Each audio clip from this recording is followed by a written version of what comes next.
Good evening, good evening, good evening. Thank you for joining me, Luana Hodges, YBC-Youth Building Conversation. As you guys can see, I'm back in my office. I'm not in my bedroom, which means I'm COVID-free. So thank you, God. Last time I did my interview, I was in the bed quarantining from COVID, but praise God, I am here in my right mind, not feeling the pain, and I'm good. So God to be the glory. But this evening, I am sitting down with no other. She don't have it up there, but yes, she's a minister, and as she get to talking, you already know she's on fire for God. So I'm not even going to go more into that because she's going to tell you who she is anyway. But I met Minister Theresa Houston. She's the sister-in-law of the preacher, Georgette Littlejohn. But we've been knowing each other for maybe over 10 years now. She did a retreat for us a couple of times, and it was on fire. Very powerful. She has spoken into my life every chance she gets. When I meet her, when I see her, in Clubhouse, grateful. Every Sunday she used to host powerful on Clubhouse, if you're part of Clubhouse. But yes, I am very grateful and thank you that I met you because you really changed my life. You spoke life to my life. So I thank you for that. It's a lot of people that I come across who are in the ministry, and they're very powerful. And I'm grateful that I was able to share spaces and gotten to know them personally, them knowing me personally and me knowing them, that they can speak a word in my life to make my life better. So I thank you for that. And I thank you for finally coming on my platform. It's been a minute. I'm gonna tell you, this young lady, she busy, but I thank you for taking out your time and coming on my platform and just telling us all about you and what you got going on. And she's an author, but I'm gonna stop talking because I can do a whole, when you're in church and you get up and you introduce someone, how long you can go if they have a huge bio, an impressive bio.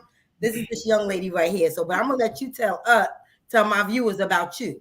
So, but before we start, can you please do a word of prayer? Let's do it. Father, we thank you for this day. We thank you for this opportunity to just be able to share. I thank you for my sister and the platform you've given to her to share with the world so that the world might be changed by the things that she say and the people that she gives access to. Bless our time together. Let it encourage somebody so that their life is never the same. In your name we pray. Amen. Amen, amen, amen. As I always start, who is Theresa Houston? Ooh, I don't remember that question. Who am I? I am, that's a good question because I'm doing a project it's a year from now, but it's called the I Am Experience. And I did a testing because we don't speak to who we are, like the things that God calls us, not who, because it's hard for us to say ourselves who we are. And so it's a 30-day where you have to do like 3 I am statements about yourself. Now, you might be able to do day 1, day 2, day 3 pretty good, but the more you go through the month, that becomes hard. So I am powerful. I am anointed. I'm called by God. I am a world changer. Like I can go on. I am who God called me to be. And the things that are not manifested yet, they coming. So I'm all of that. Okay. So over the past 3 years, we have been in pandemic. As you can see, I'm a testimony to it. We're still in the pandemic, y'all. We still it's just not being talked about, but COVID is real out here. It's still out here. So how past 3 years started 2020. So how did that affect you from 2020 up until now, professionally, spiritually, and personally? This might be the best question because I right before the pandemic, I took a job offer with my job to go to Germany. excited as I can be. Got to Germany in November. Christmas markets had started. I am shopping all over the place. I think I did like 8 Christmas markets. And then someone started hollering about COVID. And so I had just decided, well, you don't have to do all the Christmas markets in 1 year. You know, you've got 3 years to be here. So I'm good, but I didn't want it taken away from me, the opportunity to do so. So COVID said, get in the house. So I got a house, got in the house and was in it. But it didn't take long for the Lord to tell me, listen, when we come out of COVID, this is a word for somebody right here. Y'all better be writing today. Let me help you understand. The Lord said clearly to me, if you come out of COVID with nothing, you would have wasted your time. That's a word. If you come out with nothing, we absolutely have more time than we ever had before. For all the people who say, I don't have enough time, he gave you enough time. We Netflixed and chilled. You know, we caught up on all the seasons of all the things, but we didn't get one step closer to our goal. Well, I wrote, honey. People are asking me now, how are you putting out things so fast? Because I spent the pandemic writing everything I heard him say. When I tell you, oh my God, I have Bible studies. I can just go through the books that's ready. I just don't have enough hands to get it out fast enough for the demand that's coming my way. But I didn't waste my time because God understands the seasons, right? You can't do in every season the same thing. So when it shifted and we can go outside, we can get outside again. Now we ain't got no time no more, right? But we had time. 2 years. I went to work. I did my day job. What do you do when your friends can't come out? You can't have them come out and visit. You can't go shop. What do you do? I tell you what I did. I wrote nonstop. I held classes. I taught. I trained. I was in trainings. I got more education in those 2 years. I promise you, the people who I learned from all over the world, people I would have never had an opportunity to meet, but COVID put us together in platforms and in ways that it was God, I promise you. And then there were certain people who said, I'm going to help you. I'm going to teach you. I got 2 master's degrees, and I promise you, I got a whole doctorate doing COVID with the people who sold into my life knowledge. I didn't waste a minute. I didn't even catch COVID till I got back to the United States because I was sitting in my cocoon doing my stuff and wasn't letting nobody in. I didn't care if you had a mask or not. I was busy working on something. But now we free, and now we don't have enough time. So I enjoyed COVID. I did. I had a beautiful view and I had a lot of time and I just didn't waste it. And I think in every season, regardless of whether it's COVID or not, because we have winter seasons, fall seasons, we don't like all the seasons. Many of us like summers, right?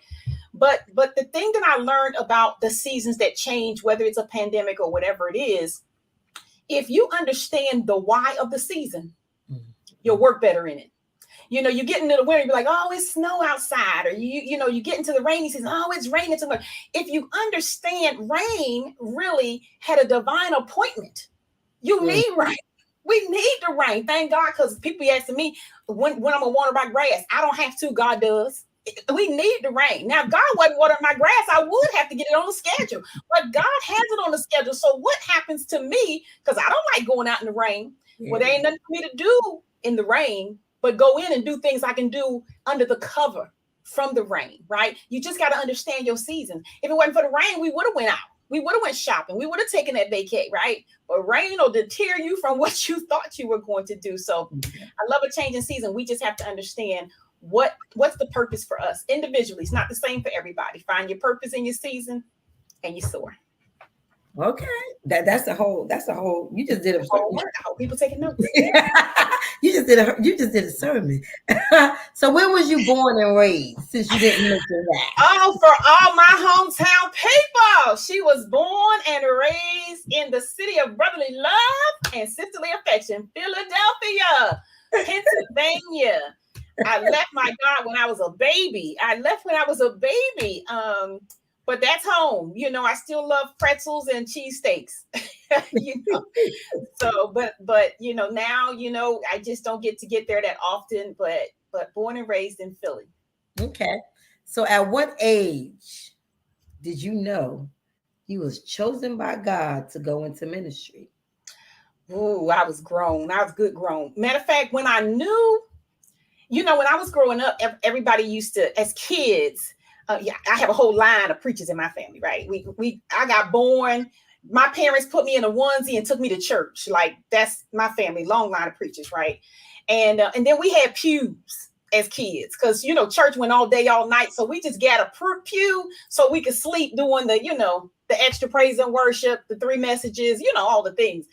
But growing up, everyone would say, my baby brother was going to be a preacher, and so we used to practice preaching. We had preachers, that's what we do for fun. Go out in the backyard and imitate all the preachers, from Sunday to the people in our family. But I didn't have an inkling. I really didn't. It wasn't for me. Like I didn't aspire to it.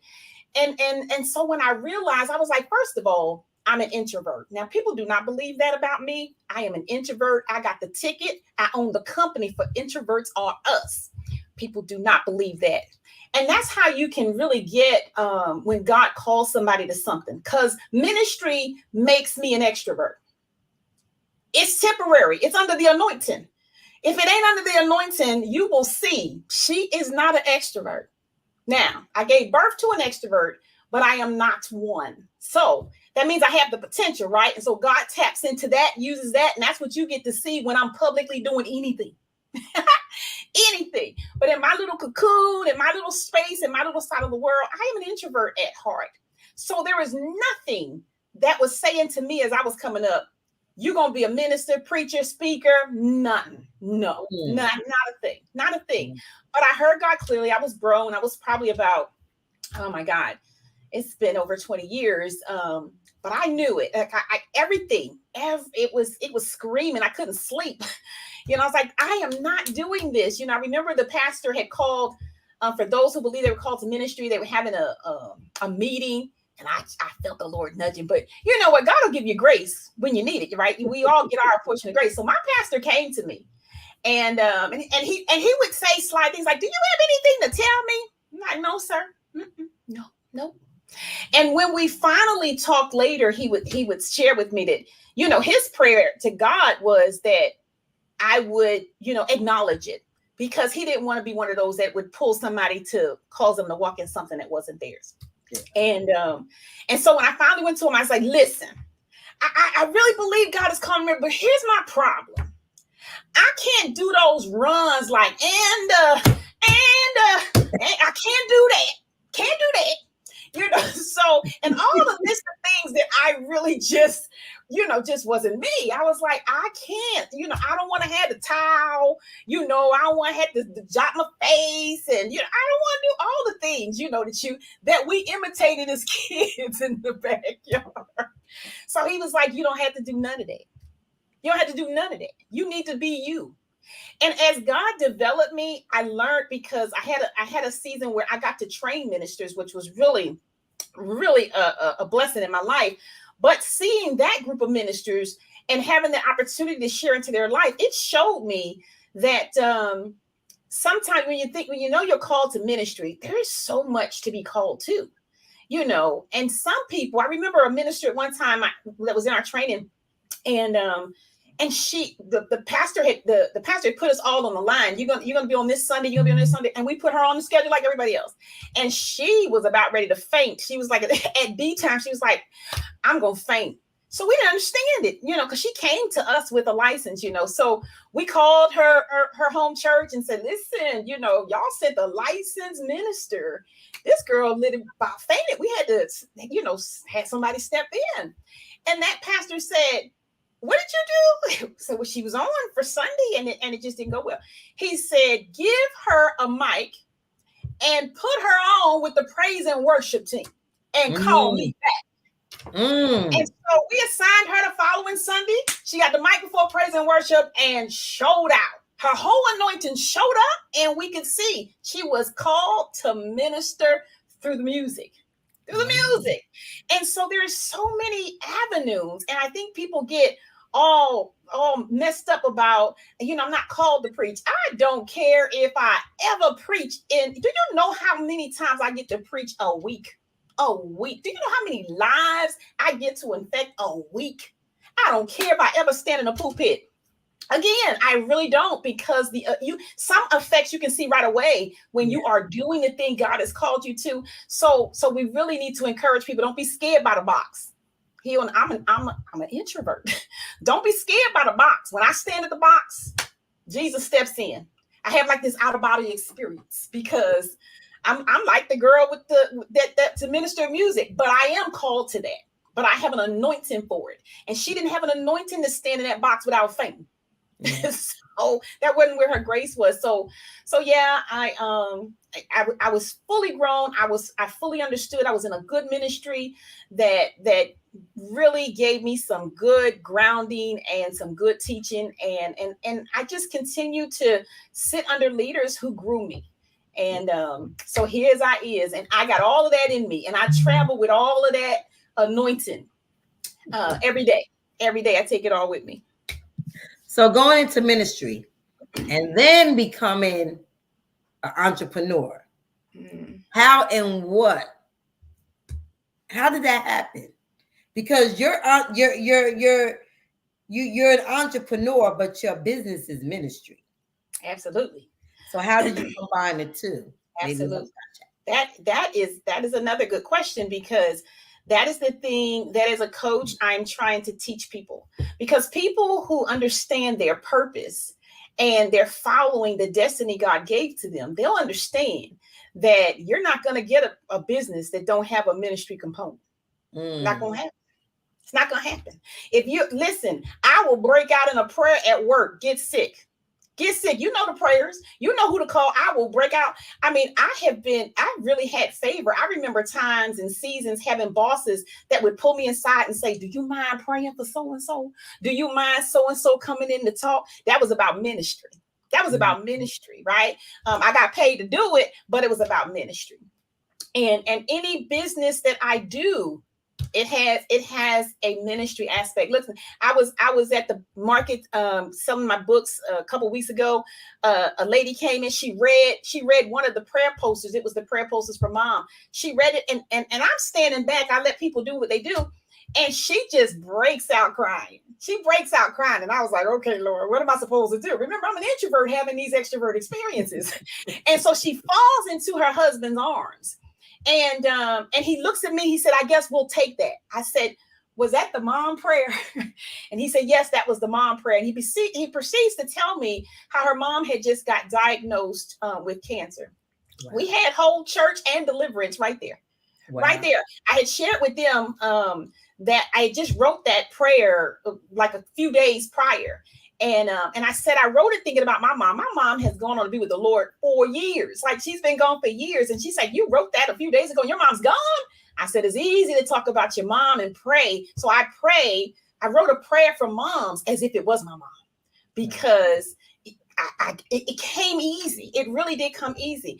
But in the middle of a market that's 3 blocks long, this lady just loses it. Do you know her husband, nor I cared, because the Spirit works where the Spirit works. So when you have a business that you understand your purpose, ministry is liable to break out at any time. You need to be ready for it. You need to be ready for it. Be ready to respond to it, because it has a connection. And if we work hard to sever those connections, we really miss the bigger blessing about why all of this exists in the first place. Okay. So how was Encourage Your World LLC was birthed out? Okay. That's one of your businesses. Yes, absolutely. And I'm really putting everything under it. Everything is coming under Encourage Your World. It really came about because what I learned after years of ministry, a lot of education. I got 5 degrees, a lot of experience. I've worked hard for a lot of years. What I learned is, and I went to the Sunday school and the children's church and the Wednesday night service, the Sunday night service, and sometime all week services. But what I learned is certain seasons you go through, it don't matter all of that. I knew scriptures from Genesis to Revelation, and it still didn't keep me from going into depression. Still didn't keep me from being discouraged. Still didn't keep me from being disappointed. And I remember one of the worst seasons of my life with all the Bible, all of the stuff, all the prayers. Not a prayer wouldn't even come up because that's what the devil do. He will speak to you in those seasons where you can't even think of a prayer. That's why I write my prayers. I do a whole study on why I write my prayers. I think I just released something on that because when you're going through, you can't even think of a word. I'm talking the best of prayers. Won't be able to think of 2 words when it really hits your house, your street, your block, right? So I write my prayers because I had that season already. And so what I learned was during my worst season, a friend came by and she knew I was in a bad season, but she didn't know what she could do about it. Right. So she prayed that. She's like, I don't know what to do. But she said, what I know how to do is cook. Yeah. What I know how to do is feed some folk. Yeah. And she said, when she saw me, I looked like now in this season, God don't let me look like what I'm going through. I'm in a whole different side of life. But in that season, I looked like what I was going through. I mean, I looked like I was going through what I looked like. I looked like I was going through everything I've been going through since. Like it's all sitting in that season. And so when she looked at me, she was like, oh my God, I don't know what to do, but I can feed you. Yeah. And you ever been real hungry, like, you know, you feel like you about to faint, but you get some morsel of food and you can feel that life coming back to you. That's how bad I was. I was sitting in a corner. I didn't care that I didn't care. And as I began, she told me, I'm not leaving till you eat. I'm not leaving till you eat. Because I wasn't going to eat, didn't care about eating. It was bad season. And I began to eat that food. Just enough to appease her was my plan. But that food started giving me life. And I learned, and I continue to learn, that encouragement looks a lot different than most people think. Because the one thing people don't want to hear when they're in their worst season is be encouraged. So the mantle that God has put on my life now is I am doing everything I do. If I speak, if I write, if I come into your presence, if I attend something, if I can't encourage you, I don't want to be there. If I can't encourage somebody, I got things to do. There are so many people you've passed by. Everybody you passed by today need encouragement for something. Yeah. And until we no longer have to say, be encouraged, I'm encouraging. That's the mantle. And all of us are in. And why encourage your world? Because when people read things that I write, I want you to read it as if you wrote it. So you have a mandate to encourage your world. That's your mandate. That's my mandate. It's all of our mandate. The girl at the Walmart, she's going to treat you differently if you encourage her. You encourage her. You don't know what she brought to work, but you can make the difference. Encourage the world that you touch. That's what we get to do. And if we will encourage, then we get to see the person who has all of this experience shine. Depressed people, you can't see how much experience they got. Yeah. When you are encouraged, then you get to see that education at work. Depressed people with degrees are dying every day from suicide. Yeah. It doesn't discriminate, right? Ministers, pastors, leaders, deacons, elders, you want to see them on top of their game, encourage them. Encourage them. So I believe what God gave me was the key to it all is encouragement. Without encouragement, go ask somebody. Ask somebody why they ain't doing what they should be doing, why they ain't done nothing yet. And then encourage somebody. You can encourage people to do things that they shouldn't be doing. That's the power of encouragement. Yeah. You know, you eat a cake of somebody who shouldn't be a cook, tell them that cake good. Just dote all over the cake. Ooh, child, this cake is some kind of good. They'll go out and make 10 more cakes. They shouldn't even be in the kitchen. Encouragement will move people to do things they're not qualified and shouldn't be doing. What will it do to people who are qualified and called and have destiny to do? I'm seeing it every day because that's what I do, encourage people. I'm always asking people, what's your purpose? I got people, they say, I've been there. I bought the company for depression. Trust me when I tell you. I got prescriptions to prove it. Trust me when I tell you, I've been there. But I know the cure. I know the cure. One, the closer you get to your purpose, the more that lives. If you're not walking in the purpose that God's called you for, if you're walking in the purpose, that drives me. It drives me. Knowing when God called me to do something, sometimes he let me see the effect of things. And what I tell people is when you see one thing, if you get one thank you, count it as 1,000. Yeah. If somebody tells you thank you for what you've done, count it as 1,000.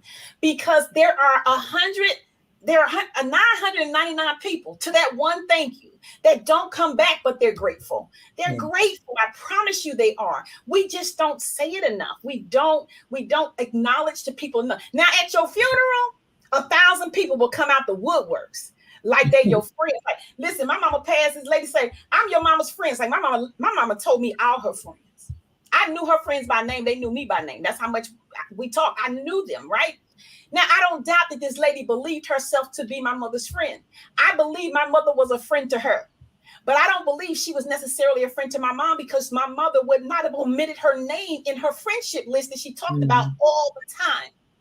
So because the lady got an affinity for what my mom did, the problem with her and most of us is those people that we draw kin to, we don't share with them how much they blessed our life, how much they've touched our life, how much they meant to us. And it could have been just for a season. Give a thank you.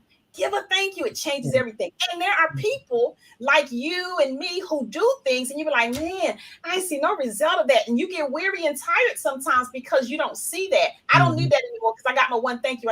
I mark mine as 1,000,000, because there's 1,000,000 souls out there that one person could be touching because I touched it. When we understand that power, I can't get down when I don't see the results because I spent time with you, or you don't seem to respond to what I shared with you. That's okay. You're going to share what I shared with somebody and they're going to get the deliverance. They're going to get it. Just a line, a second, 5 minutes. People overhear you talking with your coworker at the water cooler, and somebody will draw from that what you didn't draw from that. You got to be doing what you're doing. So we all have something in us that if we do it, it's going to encourage our world. It's going to encourage our world. I love it. I love it. So do you think you had to sacrifice a lot in order to walk in your calling? Yeah. I do think there's sacrifices. There's sacrifices in any destiny. There's a sacrifice. Don't kid yourself. There's a sacrifice. You working outside your home, there's a sacrifice. You could be a stay-at-home mom, right? So there's always a sacrifice. But we got grace for what God called us for. So my family gives me grace because they see the impact. It's not like, everybody in your world always feels that grace necessity until they get an experience that shows, wow, if my mom hadn't done that, wow, if my dad hadn't done that. And they don't get to see it often either, just like you don't always get to see the effect. But when they do, if we keep the remembrances of what those moments do in people's lives, then you understand. When I've sat under great preachers, I know their family has sacrificed. I know they have. And that's why I pray for them. My pastor used to call me a minister's minister because I pray for ministers. I did a prayer for pastors. And I'm telling you, the pastors love it. The people love it because our pastors are throwing in the towel. It's not because they're not called, they're tired. They need to be encouraged. They need to be encouraged. They're overworked, they're underpaid, the list goes on. So what keeps you encouraged to keep doing?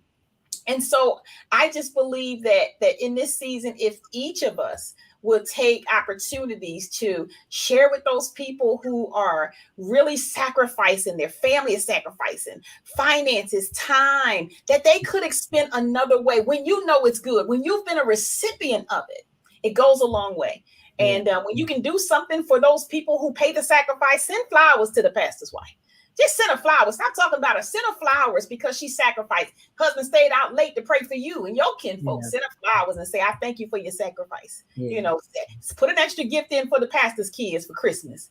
We say a lot of things about pastors' kids, but they sacrifice a lot. And sometimes pastors' kids end up where they are because we end up where we are, meaning I'm a recipient of a blessing that might have hurt them. Right? They're walking through a season because they didn't have that person who spent a lot of time outside. And so everything that we do, if it's worth doing, it's going to cost some kind of sacrifice. Jesus went to the cross. I will guarantee you this, whatever you do, business or ministry, you won't pay that as a cost to do it. You won't die for the whole world. You won't do that. So he won't ask you to do that, but you will sacrifice. You will sacrifice. And the blessing is on the other side of the sacrifice. It absolutely is. Okay.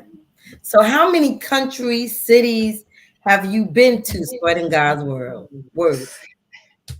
Okay, so I don't know if I can answer. Um, so I was overseas when my second book actually released. So I got a very unique opportunity. They had never had a civilian, a U.S. civilian, in a military environment that had come out with a book. So a lot of military people write books. And so, they get out of the military and they write about whatever specialty they served in. And there's a lot of market for that. But they hadn't had a civilian to that point release a book. So they gave me a contract to tour me throughout Europe. And then because they were really releasing my second book, my first book had sold out of its first print. In fact, I am the only one who has copies of the first print. So the few I have left, I am they're in my arsenal of now, because I don't know what I was saving them all for. Like, I need all these copies, but I'm selling some first editions. And once these are gone, we're actually going to put that book into an anniversary edition and add to it. But when they came out with the second book, they needed to have enough reprints of the first book, because they wanted to release. They didn't release that one. I did that one on my own, but they wanted to sponsor that one in all the locations they were sending me to. Literally, they ordered the books. They filled up the window of every one of their bookstores with just my first two books. I couldn't believe it. I was like, I remember the first time I heard a commercial. My kid's like, "Is that you?" I was like, "It's what me?" I'm walking in the store looking like ordinary me on an ordinary day, and one of my kids like, "That commercial is you." It was announcing that I would be in particular locations, when I would be there, what date, so that people could come and get their books on. And I was like, "Oh my God, that is me." I had no clue. I was so clueless about how this all worked. Literally, God was teaching me as it was evolving. And I was like, they didn't tell me it was going to be a commercial, So then I knew I couldn't go out to the store any old kind of way, because then people started recognizing me. So I would avoid the stores. But yeah. So all around the world, now I'm in another unique opportunity. They've signed me on to be one of the vendors at one of the historic markets here in South Carolina. Man, you're talking about an opportunity. 200 people in this round actually applied, and they picked 17 of us. 17. I didn't even know it was like a big thing. And let me tell you how good God is. I went down to the market, me and a friend of mine, to ask about somebody else, to ask how a friend of mine could get into the market. And so they were like, "Oh no, we got enough of that. We don't need any more people selling that. We got enough of that." And so my girlfriend says, "Well, what are you looking for?" And the gentleman says, "Well, we're looking for authors." She said, "Well, she's an author." I said, "We didn't come down here for me. We didn't come down here for me." And so long story short, you have to pitch, you have to bring your products and pitch and all the things. And I didn't think anything of it. I thought, why ask me? So I did the things that they said do, but it's a whole big process. But when I went to the orientation and they shared 200 people they only open up twice a year for people to compete to present. And so in this round, there was 200 people. I would have never guessed. But she said we picked 17, and this group was the 17. So it's been interesting. One of the things that they do is they like charting where the people are coming from that's buying. And so we kind of keep track of what state people are from, because it's a tourist market. Every week there's new faces from different places, and wow. I think I've hit so much of the states. I think I'm about out of states. Wow. I think I'm about out of state. One of the girls was sharing. She was like, "I think you might have hit these states faster than most new vendors." Wow. So it's really been interesting, and just a ride. We're riding. Wow, that's a lot. So in total, how many books you have out there in total? So far, 7 are on the market. Okay. All right. 7 are on the market. And we're going to let you guys know where to get them. At the end, we're going to let you know where to get them all. So you inspire and encourage so many people, because that's what you do. So who inspired you and encouraged you? I have, of course, everybody has their little inner circle, right? So I have my small inner circle, which constantly encourages me and will remind me if I'm being slowful, like, really, you haven't done anything this week? What are you doing? So you have those. I am encouraged by so many people. And then I've had seasonal encouragement. When I say that, like, you go through seasons. I explain it like going through school. When you're in elementary school, your elementary teacher has her purpose, right? Or his purpose. But when it's time to move to middle school, you need a different teacher for that, right? Mm-hmm. And so I feel that way for the encouragers and those people who have mentored my life and sold into my life to help me to propel. I've had so many along the way, people I didn't even know. Years ago, one of my first jobs with the government, I'll never forget it. The whole office got sick. And the guy that's running the office, which was 5 levels removed from me, he comes out and he said, "Who you?" And I say, "Well, I'm Theresa, sir." And he was like, "Well, it's just me and you. Everybody got some sickness and it's just me and you. What do you know how to do?" And I say, "Well, I'm not supposed to do anything but answer the phone and give out these applications for jobs." And he said, "Well, I'm gonna need you to do more than that this week because it's just me and you." And so I began to do typing for him. I could type very fast. But he had his own secretary. She was out sick that week too. And he given me all of these things to type. And the words were big. I was like, are these even words? That's what I was saying to myself. So I finally went to him and said, "Sir, I can't find these words in the dictionary. I can't." So then he reached up in his cupboard and he gave me this dictionary. He said, you need a word I gave you. You can't spell. Look in this dictionary. I said, "Oh my God, there's special dictionaries you just didn't know about." Long story short, at the end of that week, he was so over the moon. He told my boss, "We got to find another job for her because y'all underutilizing her. This girl got me through the week and she can type faster than my secretary." And he sat me down and I said, "Sir, your letters didn't make much sense though. I couldn't understand them." So he said, "This is what I want you to take away from this week. I wouldn't know that this would be one of the biggest seeds in my life at this time." He said, "I need you to think about going back to school." I didn't have an associate's degree back then. I had my proud high school diploma, and I was proud about it. He said, "I want you to go back to school, and I want you to get educated because however God's going to use you, what you need to be sure about is that you can write and speak to the level that you decide. You go into the room and you decide you can speak above, you can speak below people, you can speak at people, but let the choice of how you speak and write be yours." So now when I make up words, I remind people I got 2 master's degrees. I can make up any word I want to. That's what the brother was trying to tell me. You got something somebody's never going to be able to take away from you. And then you can use your own voice. He wrote a letter that was asking for $50,000. And it was so convoluted. The only part you could really read was the $50,000. And because people had so much pride, when they read it, they said approve. So what you could read clearly was $50,000, approve or disapprove. Mark one out. That's what they had to do. And they approved it. He said they're going to approve it because they just won't pick up the phone and do what you did. Ask me, what does this say? So he gets it. So then he gets the money, spends the money, and they're mad. "Why did you spend all this money?"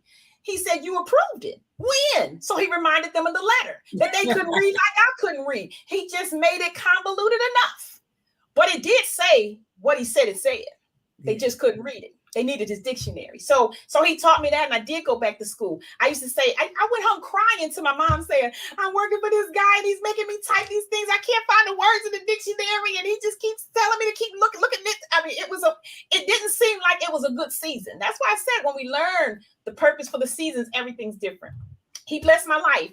I wish he had lived long enough so that I could tell him what I found out later about that moment. That week was a game changer. I wasn't thinking about going to school. And I walked right into the University of Maryland, was sharing an office on the other side of us. I walked right into the University of Maryland and signed up for my first class.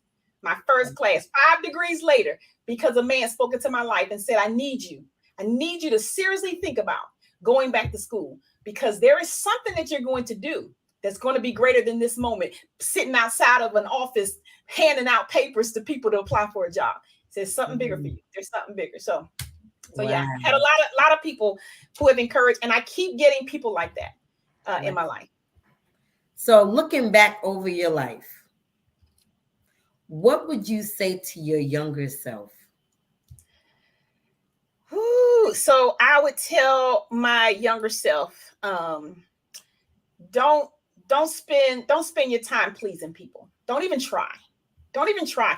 Like I'm a people pleaser. I came up a people pleaser. As a child, I was a people pleaser. I wanted my mom to be happy by the things I did. I wanted family members, friends. I wanted to belong. I wanted to. Don't worry about it. Don't worry about it.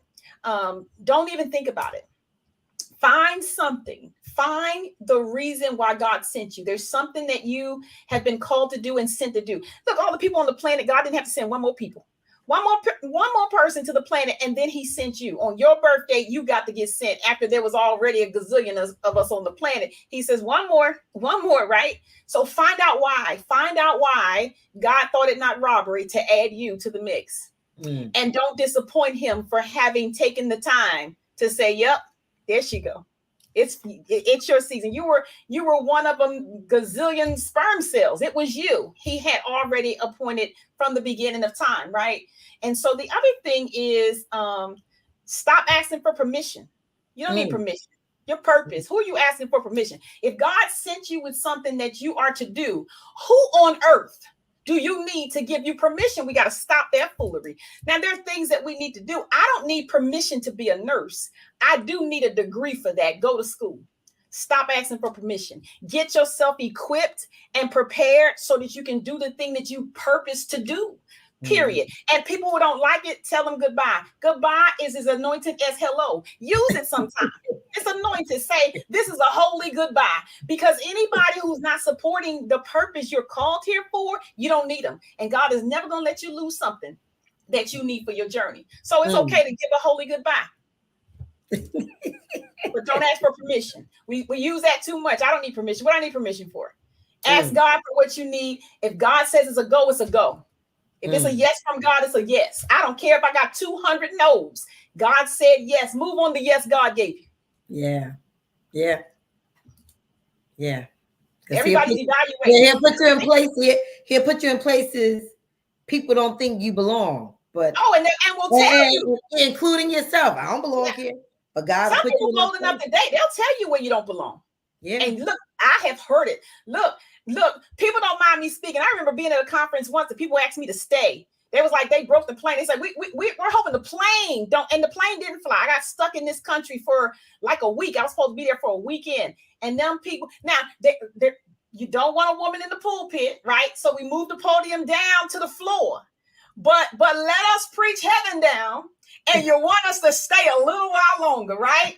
I ain't mad at you. I go where God say go. I don't go where he don't say go. And I don't care what people think about it.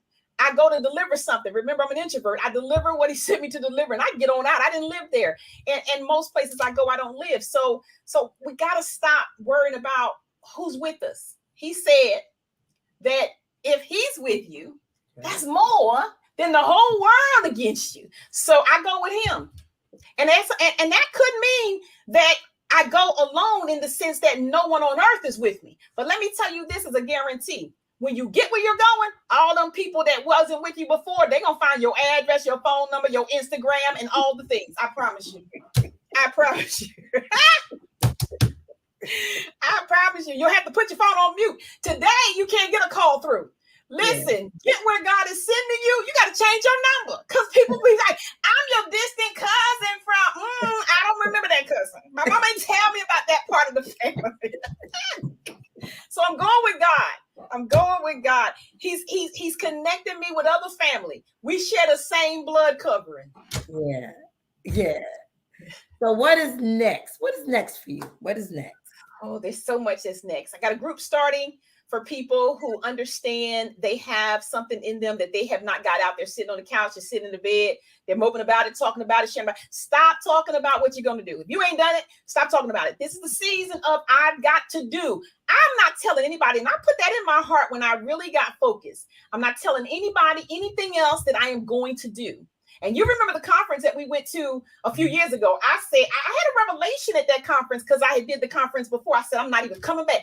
They better not even invite me back to this conference if I don't have nothing to show for the time lapse between the last conference and this conference. I had to get busy. So I don't want people talking about it. I want people who know that they have something to do. They might not know all the ways to get it out, but they know a business entity is colliding with a ministry and they know that's their purpose in life. I'm setting up a group coaching program just for that group. It's going to be a yearly membership tier. I'm excited about it. I'm calling it the Encouragers Inner Circle because everybody needs an inner circle. I'm going to be theirs. They're going to be in mine. And we're going to get books out. We're going to get them opening the businesses they're supposed to. We're going to get them in the lanes they're supposed to be in. And I just want to encourage them through it because you need to get an encourager in your pocket. Everybody should be carrying around one. It's like a doctor. You should have a primary care doctor, you should have specialty doctors, and you should have an encourager. I'm just saying. So that's coming. And then, the problem with our books, our workbooks for our Bible studies is I've got an arsenal ready to go, but I've got one me, and I'm in the middle of looking for a VA. If you're somebody and your price is right, hit me up. And so I cannot get the books out at the pace that they are being requested. But we can put them in a platform that allows people access. So we're building the Christian Courses Academy, and we're putting all of those Bible studies in there, loading them up crazy. So we got Proverbs and Romans and Genesis and Jude. Proverbs is good. It was good. Yes. Listen, we're piling them in, and we're going to set that up on a Netflix membership style so people can go in there and devour it off. If you can get through it all in a month, praise God, have your way and enjoy and let it bless you. They're designed to be self-study so that on your own time, you can go through and do your personal Bible study. And we're just enhancing it for you with some good stuff, some good commentary, some good videos and questions. Proverbs alone has almost 500 questions, almost 500 questions. So we want you to work. We want you to get in, dig in. So that's coming. The next book that's coming, 30 Days, 30 Prayers for My Husband. Don't have a husband, but I'm praying them through. I'm going to pray them through. So I've been writing the prayers, and maybe one's coming because it's really dropped on me. I promise you, when I finish, when I share, I got a small circle that I share with, and I did release one of the prayers for husband from that book.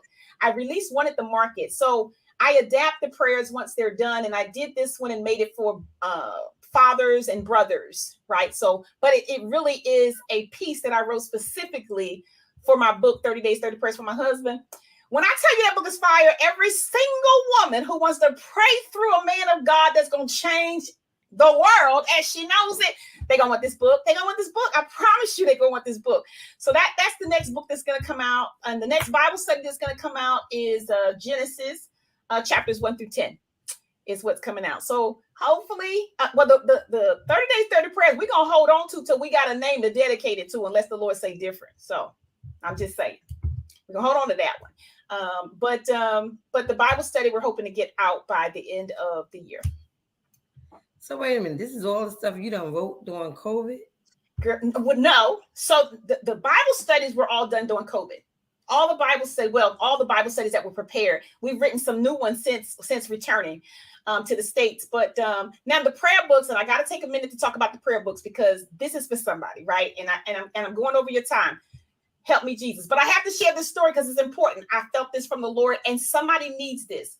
So sometimes when you're working on what you're working on and you're doing what you're doing, you really believe that you're in the path where you're supposed to be. And I say, keep listening to God, because one, for those who understand vision, this is a whole word. I hope somebody catch this today. Those people who understand vision, you can't possibly get the whole vision. Our brains cannot consume. If God dropped the whole vision on you today, your body would fall apart. Think about that. The God vision drops on little you, your whole brain would blow up. So what we get really is we get the piece of the vision we can handle at the time. And God keeps growing on that for what we can handle at the time. And so sometimes when we're walking in direction, to some of us will have the testimony like, I'm walking in my calling, I'm walking in my purpose. No, you're walking in the direction of, because God can't drop it on you yet. Your head ain't ready. Your body ain't ready. It can't hold it, doesn't have the capacity. So our sister, Jetta, actually have been praying live for years now, right? Yeah. And What is 2020, 2019? right. 2019? Facebook, Yeah. every day she's live Mm-hmm. praying for all of us, right? Mm-hmm. And so the pandemic got heavy, right? Yeah. Depression, suicides, all the things. And when people know you to be the prayer warrior, that's your mantle. Who you think people call? People don't like people call when they need a prayer through. So she's getting all the heavy calls, and it's the weight. It's COVID. And so last year, she says, I'm gonna need to take a respite. She tells our little circle, right? She needs to take a respite. So I said, listen, we got to commit to pray for her. During this 30 days, she's going to take a respite. So she takes her respite. And sometimes you make an oath you're going to do something, but it doesn't follow through. Not because you don't really want to, we forget. So I said, Lord, I can't forget this because I believe that the devil will use this 30 days to wreak havoc if we don't cover her in prayer. So to honor my oath, I said what I'll do is I will record the prayers. I'll just take a recording and send them to her. So I just grab my iPad. I pray in the iPad because she was around, I don't know where she was, resting or taking calls. So I'd send that audio file to her and she could listen to it when she wants. So I did that every day for a month. And somewhere towards the end, she asked me, are you going to share these? I was like, well, those are yours. I mean, they're yours. I prayed them. They're for you.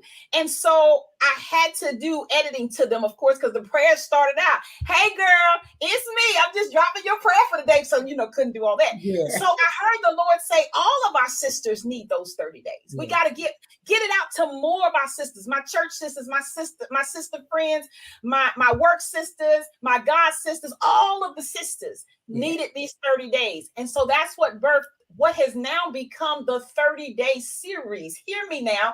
See, I didn't have that as a vision at all. I had to follow the path to the right and keep writing, Theresa, keep listening, because had I not done that, so we did 30 days, 30 prayers for our sister. We released that. My brother, now I don't have any natural sisters. I got sisters covered by the same blood, right?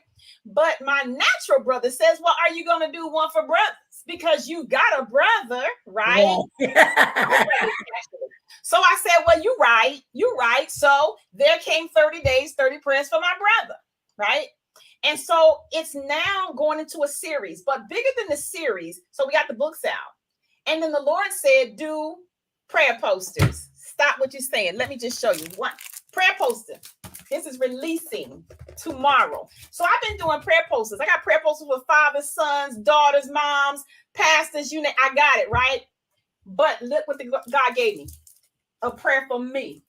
This one right here, fire. Prayer for me. You'll tell me which one of your guests signed in today. We're going to give this to. A prayer for me. Listen, I went to the market, was supposed to release about 2 weeks ago. 2 weeks ago exactly, supposed to release. And I get there, it's been read by 50 people, and I found a mistake. And I was like, really? Ready to go. They were ready, packaged, ready to go. Found a mistake. So one of the girls was standing there. She said, I want this one. I said, baby, there's a mistake in it. She said, I'll take the mistake. No, you won't. That's got God all over it. I was like, no, it's not the excellence God's called for, because that mistake we can fix. We trashed all of them errors, all the ones that was error. We have got them all redone. We're ready to go. Tomorrow, these released in the market on tomorrow night. They're releasing for the first time, and one of your guests is going to get one, courtesy of me, because I'm going to send it. But I promise you, when I tell you, everybody else going to have to go to the store to get it. But a prayer for me, game change. If you're somebody who know God has a destiny on your life, and you get in and you get out and you get in and you get out and you stall and you procrastinate, when I tell you a prayer for me is a prayer for you, and you're gonna have to go pick it up. So I said all that to say, I need that prayer. And I say that, Lou, to say I only got to prayer posters because I made the commitment to cover my sister in prayer. Do you get the connection? Yes. When you follow God, right? Yes. It's leading to something you can't see. If God would have told me that I would be here, that I would be doing some of the things I'm doing now, I can't even tell you how many prayer posters. I will tell you this, prayer posters and the book 30 days, 30 prayers for my sister and my brother combined. Prayer posters outsell the books combined. Wow. Combined. And people talk about, because I probably got one of the lowest priced books. People selling books $16, $20, $30. I sell books at almost the same price that I started selling them 20 years ago when I released my first book. People say, how and why? Why? Because God has a bigger plan. Every prayer poster costs more than one book. That's God. I listen to what God tells me, and I can't keep them in stock. I can't keep them in stock. I didn't see it though. Follow one vote. One God vote is better than all the votes of all the people that you hanging with, that you were born into families with, your family, friends, frenemies, work people. One God vote is better. Listen to God. He's leading you to the next thing. He's leading you to the next thing. Prayer posters wasn't on the map. Prayer books wasn't on the map. I was sharing with my sister, this seed is hers. This seed is hers. I won't reap this seed alone. I won't reap it alone. This seed is hers. She was faithful to pray. If she wasn't faithful to pray, this is our connection to everything. If she wasn't faithful to pray, then I wouldn't have gotten this affinity about my sister who has sacrificed so much time praying for all of us, right? It's all connected. Sometimes we don't see the connections though, and that's why we got to get busy. And that's why I'm going to be working with people to get their things out, because somebody's waiting on something that somebody else is supposed to be writing. You're the cure to their depression. You're the cure to their disappointment.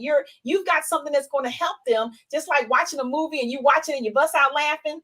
If it wasn't been for that movie, you would have never had a laugh moment, right? We need people walking in the thing that God has equipped them to do. So that's where the prayer stuff came from. Amen. Amen. So how can my viewers follow you? You can follow me. Look, go to encourageyourworld.com and you got me. You got me. You got my links there. Encourageyourworld.store where our store is. I'm on Instagram. I'm on TikTok. I think I gave you all my handles. We'll post the handles. I think I encourage on Instagram. I try to get as close to encourage as I can. Some things are taken. Encourage Your World on Instagram, I think is my handle. But we'll post them down. I sent them all over to you so you can post them for them. Look, but if you go to encourageyourworld.com, you got me. You got me. I'll make sure everything get down below. So in saying that, my last question, can you leave some inspiration and encourage words, even though you dropped a lot of jewels during this interview for my viewers? So, I give this analogy because one, I love it so much and because it's relevant. A lot of America, we have this Android and Apple fight, right? But a lot of America carries some product, right? Some Mac product, Mac, iPhone, iPad, some product that comes from Apple, right? But years ago, the man who really revolutionized Apple wasn't even the one who did most of the mechanical work. His friend did. His friend could put all of this stuff together. And he kept telling him, let's do this, man. Let's do it. And then even these two friends got together. His friend, who was really a musician, didn't really want to do what we now see as the Apple business. So ultimately, after he made the prototype, he got bought out. And he gave him $1 million to go and do the happy things he really wanted to do. So here, and some of you might be familiar with the story of Steve Jobs, but Steve Jobs takes this on and he's going to revolutionize our lives. Literally, when I think about the bag phone that I used to carry when cell phones came out, like huge, humongous, Steve Jobs had a vision that his daughter, who used to carry a Walkman, that he could put 100 songs into something that she could put in her pocket. That was his dream, to do that. And to put a computer in the palm of our hands. That was his dream. He wasn't the mastermind behind all of the intricacies of building what it takes to build that kind of product. But he knew it could be done. And he knew he had these friends who had the expertise. But he was the one who headed the company that took it to the place that it is today. And if you look at the company now, even for iPhones, the iPhone itself, they keep tweaking pieces inside. But what he came out with years ago before his death is still the iPhone that we all use and love and operate. We're FaceTiming now. We're doing all these things. So I want to ask the question when I think about what to leave with anyone, when I'm leaving something with something, let's just think for a moment that Steve Jobs doesn't have this push. He doesn't have this drive, and he doesn't initiate the conversation to let's do this. Let's do this. And now we're in 2023 and there are no iPhones. There's no iPads. There's no Mac Airs. I want you to think about that for a moment. There's no Apple TV. Like, all of these things has evolved because a man had a vision and he wouldn't quit on it. He was in his garage trying to get this together. People were laughing at him. He died a rich laugh-back man, right? He didn't stop to listen to those laughing or those who were saying it could not be done. He was competing in a market that he didn't even have. The people who were in the market then when he was trying aren't in the market today. And Apple stands strong today, standing on the shoulders of a man who has gone on. You don't understand? Now, here's the power that I really want somebody to get. He's the guy that created all this. The guy who then comes out with the covers to the iPad and the phone, right? Well, there's somebody else. They have nothing to do with the Apple company. Think about that. Think about how many times you've picked up a cover, a case, a bag to hold your phone or your iPad by companies and people that have nothing to do with Apple. So what happens to them if he never moves out on this, right? What happens to them? I say that to say, because I don't know if my gift ignites yours or yours ignite mine. So we need them all to be moving so that all of us get where we're going. We didn't come here to be on an island alone. There's a connection between us. Sometimes we're the two people. You've heard me say this before, and sometimes we're the through people. I just have to get something to you so I can get it through you to get to the person it needs to get to. And then we have all, so we got millionaires, sub companies that have nothing to do with Apple because of a product Apple made. Millionaires. They everything, their intuitions and all those creative juices began to flow once they saw the product he made. They can't flow. I met a sister recently. She makes covers. I'll even show you. This lady here, she was an artist. Girl made this cover. This is my iPhone cover. She was a painter, right? People wasn't buying paintings. When the last time you bought a painting? Now, some people are in areas where you say, okay, so what is the painter supposed to do? Do she just say, well, God, it looks like things have changed. I guess there's no more painting for me. No one's buying painting. I think she is a genius because she kept listening. Yeah. She said, I took my paintings and I put them on covers. $45 a cover. That's what these $45. And they stand in line because her paintings on these covers are so beautiful. They stand in line to get these covers. She's still painting. She was never supposed to stop painting. She's called to it. We have to understand our connections are one to another. And if Mr. Jobs didn't do this, right, she don't have a business either. They stand in line for this business, just like they stand in line at the Mac store every time a new version comes out. So I need people to spend some time with themselves and say, you know what? It's time for me to do the thing God called me to do. It's time for me to stop all the excuses. And that's what they are. I call them all excuses. I don't care if you lost Auntie May and Susie Q. Listen, I lost my mother, the dearest thing in this world. I had a good mama. And this is what the Lord showed me, to give honor to the mother that God gave me. And I had a good mother, is to live a life that gives her honor in return. So sitting depressed, sitting not doing nothing, moping around, that doesn't give honor to the mother who I say was good. So I don't care if it's a loss, if it's somebody you lost. I don't care if, things ain't happening the way you're supposed to. You have a responsibility to you to see why God thought you needed to get to the earth. So don't leave without encouraging your world. Don't do it. Don't do it. That was good. That's how I leave people. That was good. That was good. Well, I thank you. I thank you. I thank you. I thank you. We had one person that commented, Hey, ladies, in line dance, but listening. I don't know who that is. It don't show me the. But keep is, that, dancing, keep listening. is that Miss Veronica? Is that Miss Veronica?